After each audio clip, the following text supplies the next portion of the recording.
وبه نستعين عما بعد فأعوذ بالله من الشيطان الرجيم بسم الله الرحمن الرحيم قال النبي صلى الله عليه وسلم انما بعثت معلما او كما قال علیہ السلام۔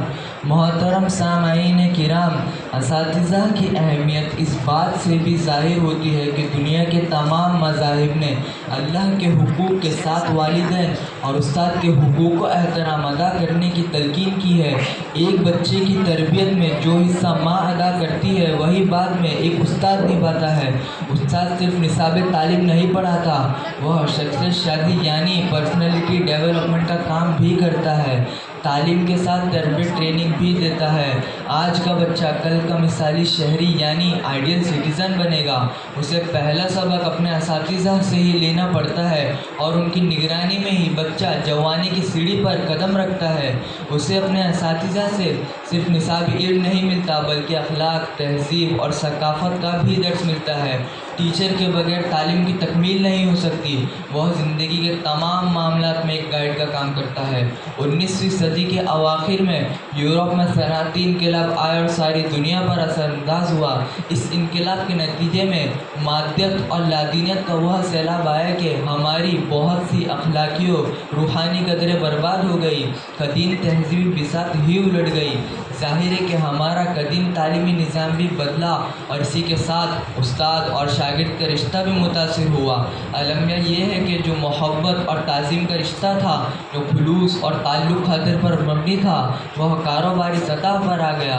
جب سارا ماحول مادیت سے متاثر ہوا تو متعلم بھی یعنی ایک طالب علم کی لاجک یہ ہوئی کہ میں نے اسکول کالج میں داخلہ لیا ہے، فیس ادا کرتا ہوں، اس لیے مجھے حق ہے کہ میں کلاس روم میں بیٹھوں اور لیکچر سنوں۔ میں کسی استاد کا رہین منت اور احسان مند نہیں ہوں۔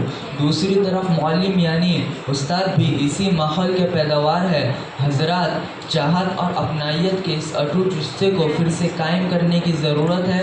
معلم انسانیت، رحمت عالم نبی اکرم صلی اللہ علیہ وسلم کا ارشاد گرامی ہے، جو چھوٹوں پر شفقت نہیں کرتا، بڑوں کا احترام نہیں کرتا، وہ ہم میں سے نہیں ہے۔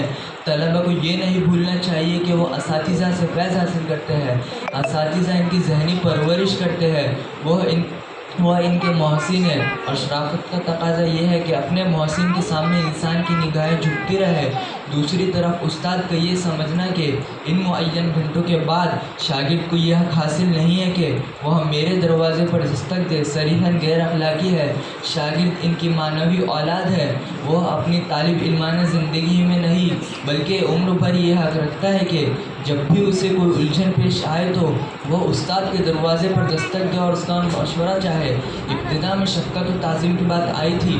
استاد اور شاگرد کے رشتے کی ایک بنیادی کڑی ہے، مگر یہ جاننا چاہیے کہ شفقت و تعظیم لازم و ملزوم ہے۔ شفقت و محبت وہ چیز ہے، اس سے برف کی سیلوں اور پتھر کی چٹانوں کو پگھلتے ہوئے دیکھا گیا ہے۔ خلوص و محبت ہمیشہ دلوں کو فتح کرتے ہیں، اور جو دلوں کو فتح کر لے وہی فاتح زمانہ۔ استاد اور شاگرد کے رشتے کی تمام پیچیدگی اور شفقت و تعظیم کے آزمودہ نسخے سے ہی دور ہو سکتی ہے۔ میں چند اشعار کہہ کر اپنی تقریر ختم کرتا ہوں۔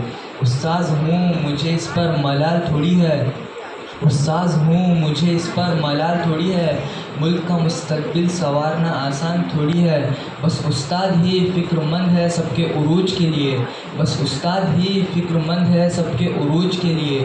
یہاں کسی کو کسی کا خیال تھوڑی ہے، مزہ تو تب ہے کسی خاک کے ذرے کو منور کر دو، مزہ تو تب ہے کسی خاک کے ذرے کو منور کر دو۔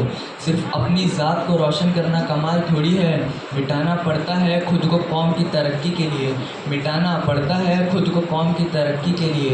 یہ کام کوئی معمولی کام تھوڑی ہے۔ تمام اساتذہ کو سلام و آخر دعوانا الحمدللہ رب العالمین۔